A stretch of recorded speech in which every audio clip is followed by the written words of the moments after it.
Join the Discord server for some cool shit. No, seriously, do it, please. Hey everybody, JQ here. Welcome back. We are going to be reviewing the 80th anniversary diecast Henry. Now, in regards to what I said in the James review about the whole YouTube situation, it's August 13th, meaning this whole AI thing is now fully starting today. However, at the time of making this, it's pretty late at night. My channel has not been affected by this situation, or whatever the hell you want to call it, meaning we could be safe, maybe. Who knows, maybe it just hasn't reached the channel yet, I don't know. But until it does, let's enjoy what content I can make here. And then I'll figure it out at a later time. Like I said, join the Discord server. You probably should. But hey, we're wasting a little too much time here. Let's just take a look at Henry. Have a good time. Okay, it is now time to unbox Henry. And of course, as you can see, we have diecast Henrys of the past. And, well, it's time to open this. And here he is, 80th anniversary push along Henry. Now, my first impressions are, oh shoot, he's got a chip on his eyebrow. Well, that's annoying as hell. Let me fix that. Sorry, I had to fix his eyebrow. There was a chip on it, but yeah, Henry. My first impressions, he might be better than James. I think he's a bit better than James, honestly. Obviously, his tender. There are a few things, though, that I can already tell I'm not liking that much. Like, I don't like how low his tender's riding compared to Henry himself. They're not really aligned. Like, it's down here, and his footplate's, like, right here. You know. There's also a couple other things, which I'm going to show in a second once I start comparing him to the other models. There's stuff like, yeah, the silver not being painted here, whatever. The number looks a little weird on Henry. On James, it makes sense because it's the AEG tender, but on Henry, the number doesn't really look, well, like his number. Here's the back, no painted buffer, so, well. The face, the printing quality is great, honestly. Let me look at it. Yeah, the printing quality on Henry looks great. Probably the best one out of all the 2025 merch, or 80th anniversary merch I've found so far. And I think it's a good CGI face, too, at that. It's very nice.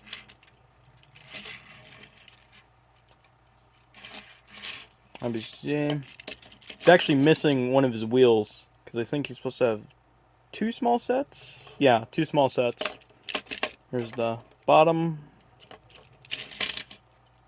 Yeah, I don't have too much to say about this model, but that's until we start comparing him to these guys. Before we actually start comparing this Henry to some of the older guys, let's compare him to James. I'm going to put these two side by side, and, well, yeah, I don't know about you, but I'm kind of seeing a problem here. This is something I think a few people were talking about when it came to the diecast models. James, compared to Henry? The hell is this? Or that's what some people have been going on about. Although, to be fair, my complaints about James is that I do think he's a little too long, and his cab is too tall. Henry, he can work fine in the scale, but when he's paired up to James, it makes him seem like he's, well, too short. Then again, though, I mean, we got past Ertl, and they had some pretty bad scaling. I mean, just look at Toad compared to James. He's enormous. Look at this. This is awful. But hey, I mean, we survived the atrocious scaling of Ertl, so I don't know. I'm kind of mixed about this. But I guess I can let it pass, I guess.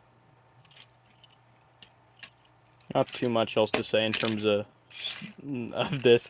Obviously, I just wanted to compare them for scaling. Let's actually compare them to some Henry models, though. First one up is the newest Henry I have from any diecast range. We have the All Engines Go push-along version of Henry. I don't have the one for James, but I got the one for Henry. side by side. No, no, don't roll off. I said don't fucking roll off. What did I say about rolling off? Okay, I guess I gotta hold him down. As you can see, obviously he has the new wheels. This model takes the wheel configuration from this model, because he's also missing one of the fronts. What else? Oh yeah, the AEG model uses the Fowler tender, and this one uses the correct tender. That's another thing. And obviously, as we're gonna see, pretty much every version of Henry has the little red. I guess you could call that a footplate.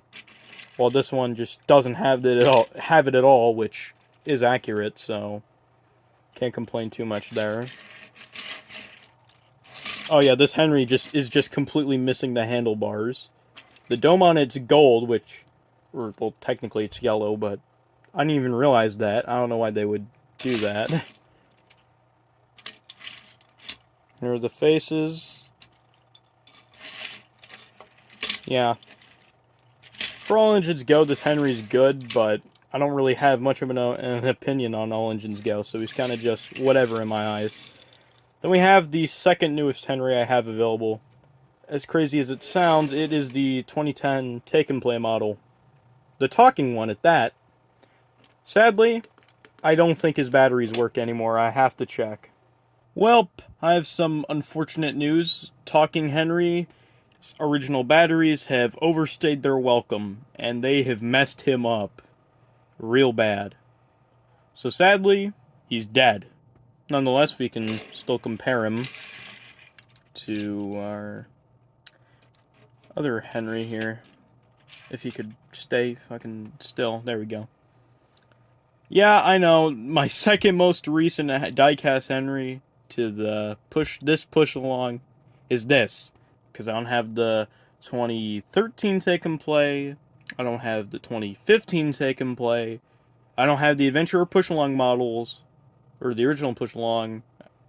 This is it. But before asking what came before this is the best answer I could give you. But as you can see, yeah, he has two small wheel sets right there. This one only has one, which is pretty weird. And that's kind of an issue because they made him really short. They made him a teeny bit longer. You could have squeezed one in, but they didn't. There isn't really too much else to discuss, obviously.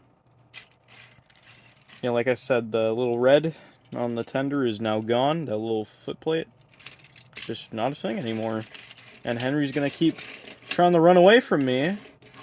And I don't understand why. What's your deal, man? Come on. Don't do this to me. Oh yeah, there's also that little bit right there that this diecast is missing. We can put him back. Then we have the one that came before that. The take... Can you stop doing that? The take-along model from 2002 to 2009. It's pretty similar to the Take and Play we just looked at, albeit with a few other details, like the number 3 being a little different and all that. His face a little different. I think I like his face a little bit more. Here he is next to the new one.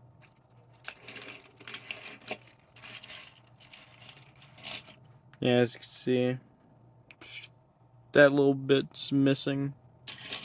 I'm not really sure what to call that. Yeah, sadly, Henry's cab is not like, you can't look inside of it, which is pretty weird because I think James, let me grab him. Well, his cab is, you can kind of see inside of it, not really. But in Henry's case, yeah, you just can't see his cab at all. Pretty unfortunate, but oh well. Then finally we have, well, technically it's kind of the one that started it all, the Ertl. Not the paper face or anything, it's just one of the normal Ertls, but hey. It's the version that's a little more lime green. This one's a lot more different than this, because it doesn't even have the splashers at all. It's also missing stuff like the boiler stripes and all that. It's a lot more... In a way, we've kind of returned with the tender, because this one didn't have the red running board or anything. Foot plate, whatever. Obviously, we got the side rods back, but now they're silver instead of red, which looks a lot better. In a way, we've kind of returned back to this, but it's like a mix of these two. And then we got this. I did not mean to throw push along Henry. Oh well. But yeah, that's kind of the vibe I'm getting from this. Yeah, I don't have as many Henrys in diecast form as I do James, but I still got quite a few. Honestly, there isn't too much else to say about the Henry. I mean, obviously, it's one of the diecast push-alongs, so if you got, like, some motorized track, like, for example, I have this piece of Tommy, your Henry can ride the rails in style. But, again, as I said in the James review, I really wish the diecast range had their own unique track. So, we now reach our verdict. What do I rate the 80th anniversary diecast Henry? I think what I can give it is an 8 out of 10. I think this model is a lot better than the diecast James. However, there are obviously still issues.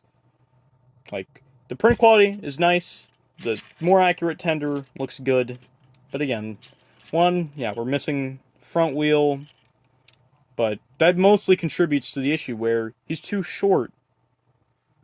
But you could also just say it's because James is too long, but I mean, to be fair, he's not. If you cut him down like right there, maybe he'd look a little bit better, but the other thing is, yeah, Henry's too short in length and height. At least compared to James. Yeah, James, they made his cab too tall, and Henry, they made his cab too stumpy. Like, let me pull in, like, a take-along. There is a lot more space than on here. I can't say I'm disappointed with Henry, though. Because, I'm not really. I think this is, again, a great interpretation of the character. Interpretation, my bad. That being said, do I recommend this model? Yes, I do. I think if you find it, you should probably get it. Because, again, I think it's a really spectacular model of Henry. Man, well, you know. Even though, yeah, it's not the greatest thing ever. It's not as good as the stuff we used to get back in the good old days. Like, something more like this. This isn't bad at all, really. Otherwise, I think that'll probably conclude this video. Thank you all for watching this review. And, well, I guess I'll see you in the next one.